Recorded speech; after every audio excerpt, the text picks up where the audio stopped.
Because now what people perhaps had never seen before can be seen to know what's possible. But the brilliance of this inaugural class and its leaders is the ability to see what can be, unburdened by what has been, and then to make it real.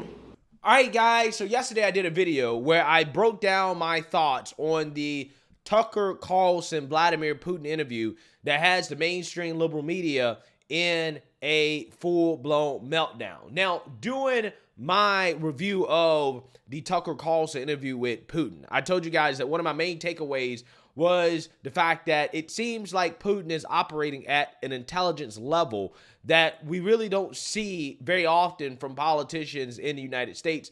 And it is extremely disturbing to realize that, hey, we're not sending our best to Washington, D.C. Okay, we're not sending intellectuals to actually represent the United States and to make decisions on behalf of the American people.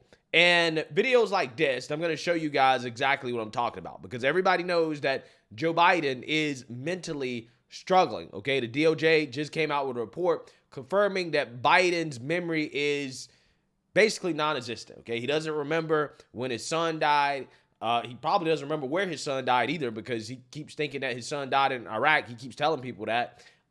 He does not remember when he was vice president. He doesn't really remember much about Afghanistan. His memory is so bad that they don't even think that the guy can stand trial, right? It would be elder abuse to charge him with knowingly taking classified documents and exposing them as a private citizen, which he did.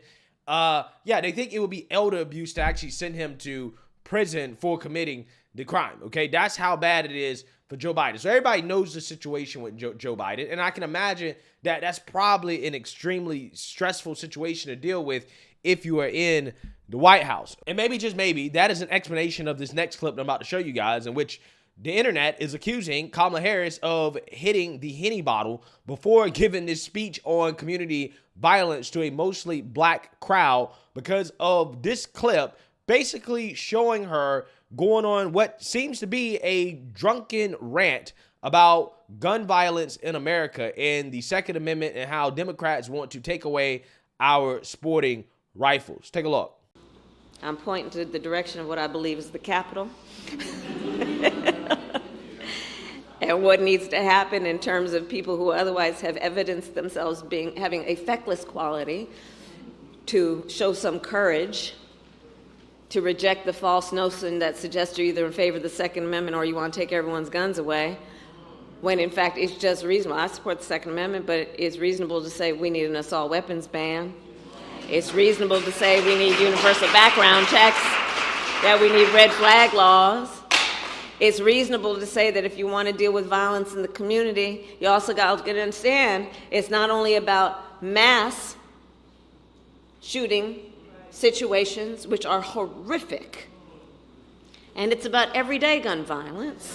Yeah, so you've seen that, you heard that. Now, there are a lot of people that are accusing Kamala Harris of being inebriated in this video because she's slurring her words in a way that seems to be kind of incoherent, right? Which, I mean, you know, being incoherent is par for the course when it comes to Kamala Harris and the speeches that she gives, because she doesn't really make much sense, and a lot of her speeches are simply just word salad, okay? But in this particular instance, people are saying that, yeah, Kamala Harris sounds drunk, okay? She sounds like she was hitting a Henny bottle before giving this speech, which, who knows, okay? That could most certainly be a possibility. We all know about Nancy Pelosi. Can we get a Go Niners? Go Niners! Woo! But hey, who knows? Maybe I should give him the benefit of the doubt, because apparently this is like a founding thing of this country where you have some leaders, like, for example, George Washington, who apparently was a crazy drunk back in the day, right? I mean, this guy apparently was getting hammered before signing the Constitution, days before signing the Constitution, allegedly. But, you know, hey, back then, these guys had, you know, a lot of stress, right? I mean, they had just finished fighting a war, okay, for independence. So, you know, I kind of get it, right? So maybe, just maybe, in Kamala's situation, she's stressed out about what's happening to Joe Biden, okay, and the fact that their administration is an absolute disaster. And she's binge drinking, okay, in order to cope with the reality of the situation. Who knows? It could be that, or maybe it can be her adopting one of her weird accents that she tends to do depending on who she's speaking with, okay? Because we've seen when Kamala speaks to black churches, all of a sudden she gets this southern drawl where she tries to pretend like she's a southern black person, okay, to try to appeal to the crowd. And that could be what's going on here, where she is purposely trying to make a southern accent or speak in a southern accent to try to appeal to the crowd. That could explain the slurring, because she wasn't doing that the whole speech. It just kind of seemed like she started doing that at one part of the speech randomly, okay? So I want to be fair to her and not say that she was doing it the whole speech. She just kind of did it for that 50 seconds. It kind of seemed random. And I guess, and again, this is something that she does quite a bit. You guys remember when she was in France and all of a sudden she adopted this weird French accent? With us in government, we campaign with the plan. Uppercase T, uppercase P, the plan. And then the environment is such that we're expected to defend the plan. Even when the first time we roll it out, there may be some glitches and it's time to reevaluate and then do it again. Yeah, embarrassing. Absolutely embarrassing stuff, okay? You know, I say that we should enact the 25th Amendment on Joe Biden. I think that that is the conversation we should be having. But I don't think it's going to get any better with Kamala because, again, she's either off the Henny or she's, I don't know, drinking the bong water, right? Maybe she's still smoking that weed that she was smoking back in college listening to Tupac. I have no idea. But what I do know is that Democrats are definitely concerned about what is happening to Joe Biden in the White House. I mean, you even have Hillary Clinton coming out here and admitting that this is a problem for Joe Biden. However, according to Hillary, although it's a problem, it's not that big of a deal because, according to her, Trump has that issue as well, too. NBC News poll shows that 76% of voters are concerned about President Biden's age. On Wednesday, I asked former presidential candidate Hillary Clinton about this fact and how Biden should handle it.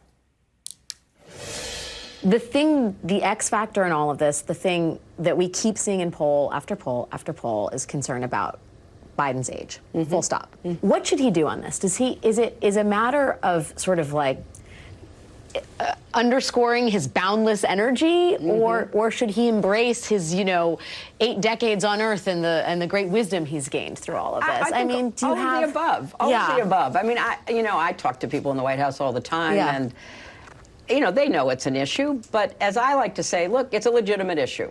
It's a legitimate issue for Trump, who's only 3 years younger, right? So it's an issue.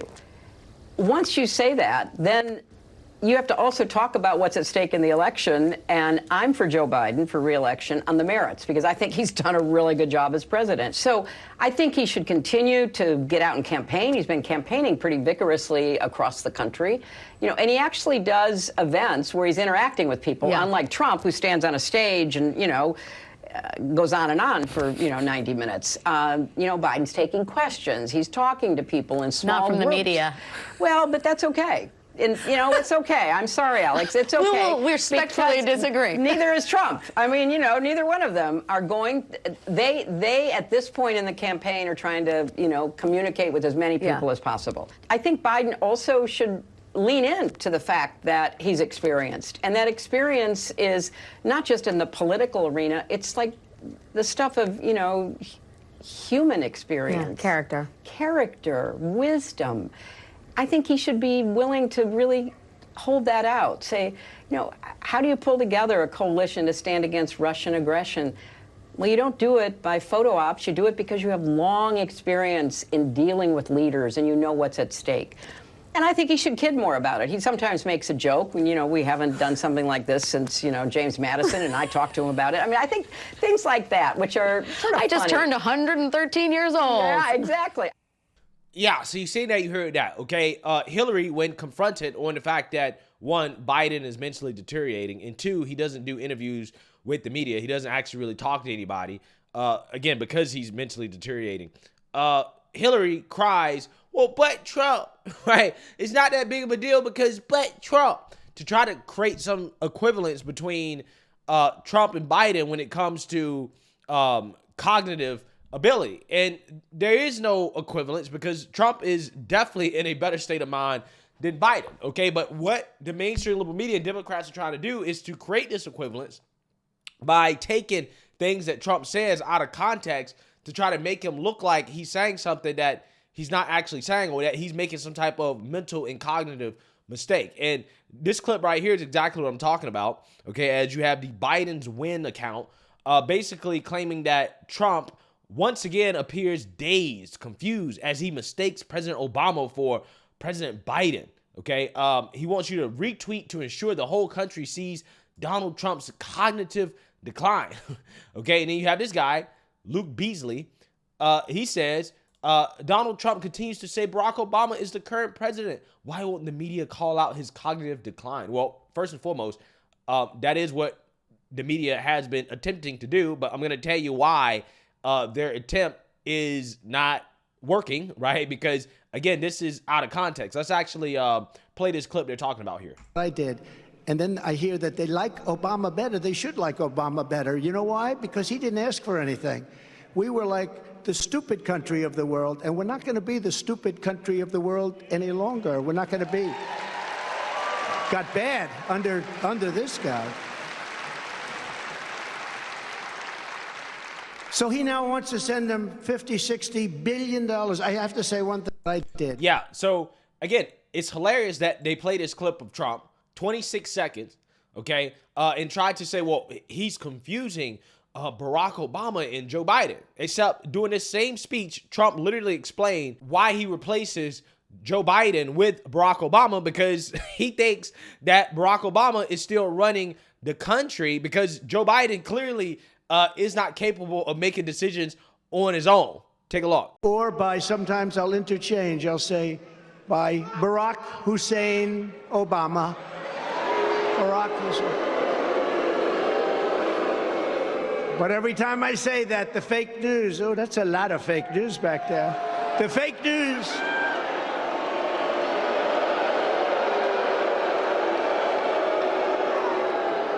Every time I say it, anytime I want to have a little fun, Governor, we have fun sometimes, even though the country is going to hell, we have to have a little bit of fun. But every time I interchange Barack Hussein Obama, remember Rush Limbaugh? He'd go, Barack Hussein Obama. I wonder what he was getting at. But every time I do interchanging, we do a little interchanging, they say, he doesn't know who the president is. He thinks it's Barack Obama. I say, no, but I think Barack Obama has a lot to do with running the country right now, and we can't let that happen. He has a lot to do with it.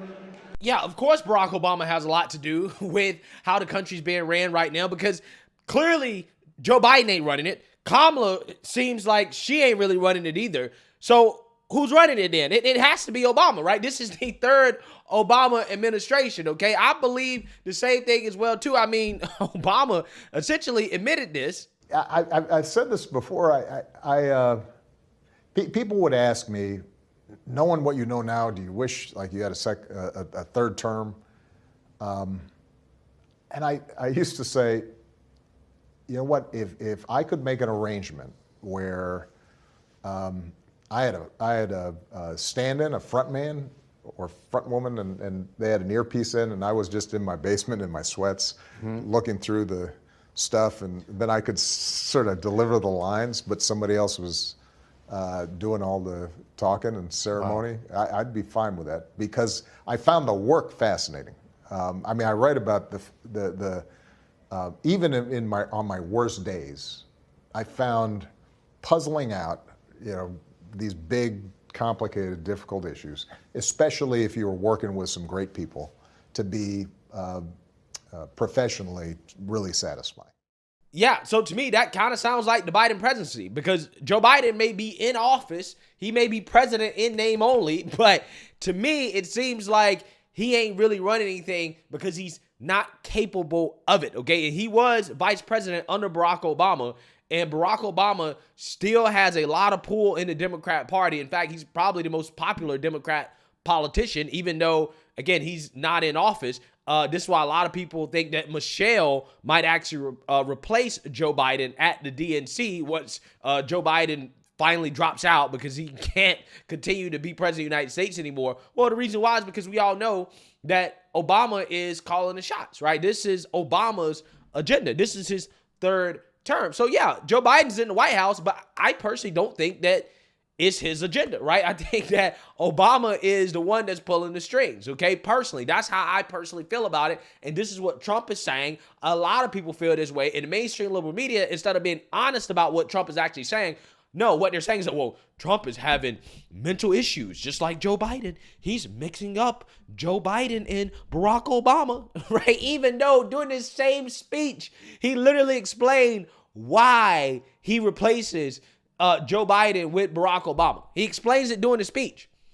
But again, that doesn't stop the liberals, the desperate liberals, okay, because that's what they are. They're desperate from essentially trying to, run with this narrative that, well, it's the same, right? The issues that Joe Biden is having is the same as the issues that Trump is having. And I'm like, well, if you've ever actually listened to a Trump speech, you've ever actually heard Trump talk, a lot of times he doesn't use a teleprompter, and he will talk about a lot of things during the speech, and he will remember a lot of names. He will bring up a lot of names.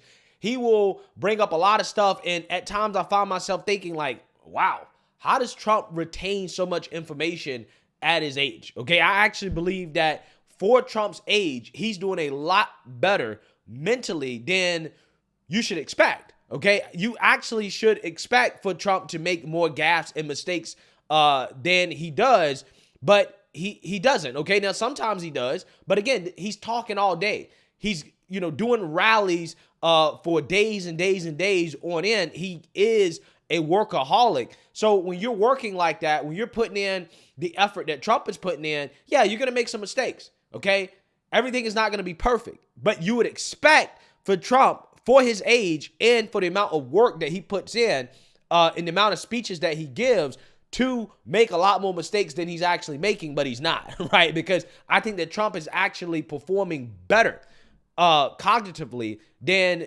we should reasonably expect for somebody his age. Now, when it comes to Joe Biden, though, on the other hand, that's vastly different. The dude doesn't talk at all. He doesn't give any interviews to the media.